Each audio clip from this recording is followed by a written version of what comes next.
কাৰ্বি পাহাৰত ৰাষ্ট্ৰীয় পথৰ ভূমি অধিগ্ৰহণৰ নামত লুণ্ঠন প্ৰকৃত গৰাকীক বঞ্চিত কৰি ভুৱা হিতাধিকাৰীৰ আত্মঘাত 111 কোটি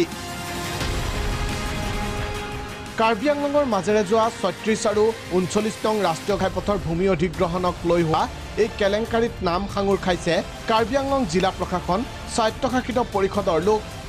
CEM তুলিৰামৰ পত্নী ক্ষতিপূৰণৰ বাবদ আদায় 4 কোটি 12 লাখ টকা অথচ ৰাষ্ট্ৰীয় ঘাইপথৰ কাষত ভূমি নাই CEM তুলিৰাম ৰংহাঙৰ পত্নীৰ এলিগেশনটো আছিল যে ন্যাশনাল হাইৱে কনষ্ট্ৰাকচনৰ কাৰণে যিখিনি মাটি গ্ৰহণ কৰিছিল অধিগ্ৰহণ যিখিনি কৰিছিল এইখিনি মাটি বেলেগৰ আছিল বেলেগৰ নামত দি পইচাবিলাক উইথড্ৰ কৰি লৈছে মেইন এলিগেশন আৰু তাৰ বাহিৰে তাত আছিল যে যিখিনি ন্যাশনাল হাইৱে এক্ট যেটো আছে তাত কিছুমান প্ৰভিজন আছে সেইখিনি কমপ্লাই কৰা নাই বুলি ক'লে জীৱন মুণ্ডা নামৰ লোক এজনৰ PILৰ ভিত্তিত শুনানি লৈ উচ্চ ন্যায়ালয়ে জবাবদিহি কৰিছে কেন্দ্ৰীয় চৰকাৰ ৰাষ্ট্ৰীয় ঘাইপথ প্ৰাধিকাৰীক কেলেংকাৰীৰ তদন্ত CBI কিয় দিয়া নহব হাইকোৰ্টৰ প্ৰশ্ন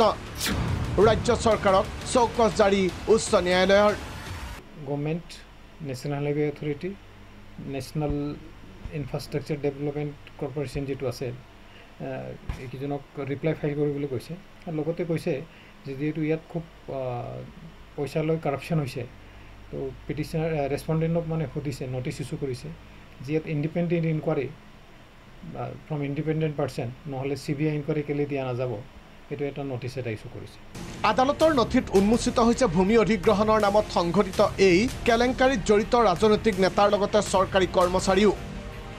অহা 20 অক্টোবৰত গোচৰটোৰ পুনৰ শুনানি ল'ব উচ্চ ন্যায়ালয়ে